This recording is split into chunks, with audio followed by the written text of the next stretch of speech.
Hello, welcome to G-Lite Concepts. So today I'll be teaching you how to make a custom drop shadow effect in CorelDRAW. So this is what we have here right now. Let's see how we can do this. So first of all, double click on rectangle tool to fill in this space, and there you go.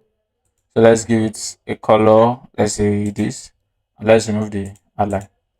Now let's draw the rectangle tool and draw something like this here, just to fit, and then let's curve the edges, something like, you can just curve it a little bit. Yeah, something like this. Yeah, something like this. And then you hold the control key and you click this and drag down. But this is just make sure it comes straight up.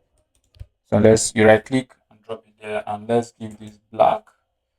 So let's give this white right here, and let's remove the outline also. So let's take this to the back. You can either click control page down, or you can let's use control page down, and there it goes. Now let's convert this to curves. You right click and you say convert to curves. It's now on a curve. You continue by saying to curve.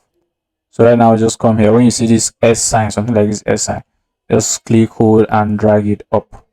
So let's keep it maybe here.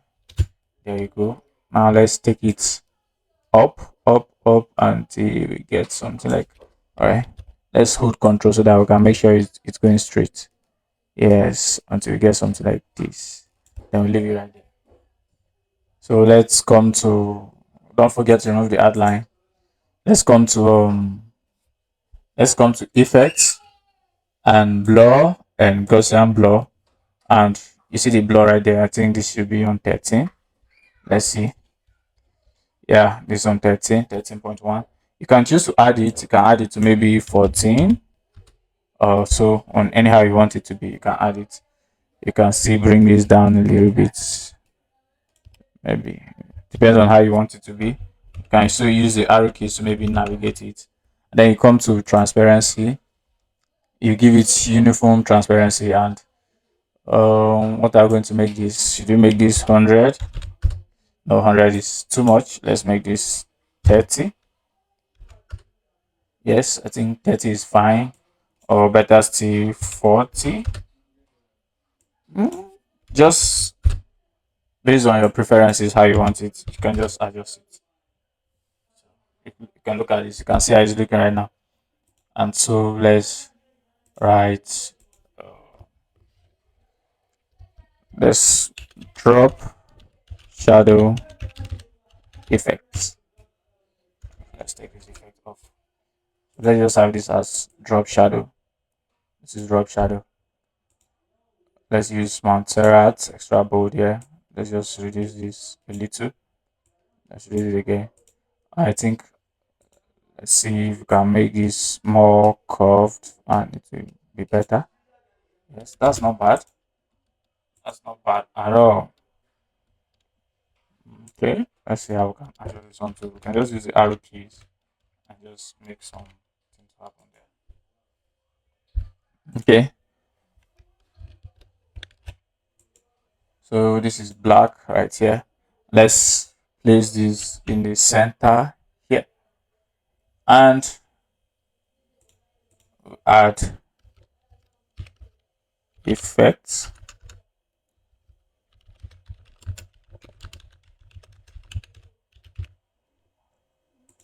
Can just Let's just give it Mantarat normal.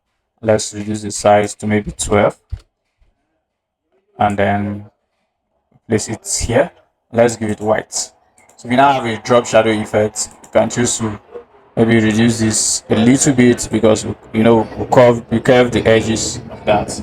So we can just touch on that a little bit to just sit in place, just be at exactly the edges. Something like this. And we are good to go. You are good to go right here. You can still use your arrow keys to move it up. It just depends on how you want it to sit. Here we go. So we can change this color. Can use another beautiful color like this. And here you go. You can change the color to any one of your choice to make it look beautiful. You can change this to red also. Just try however you want it to be. You can see use a blue on this and maybe blue here also, or a black. I think blue sits best.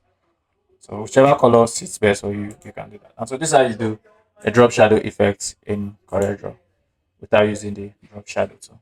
Thank you.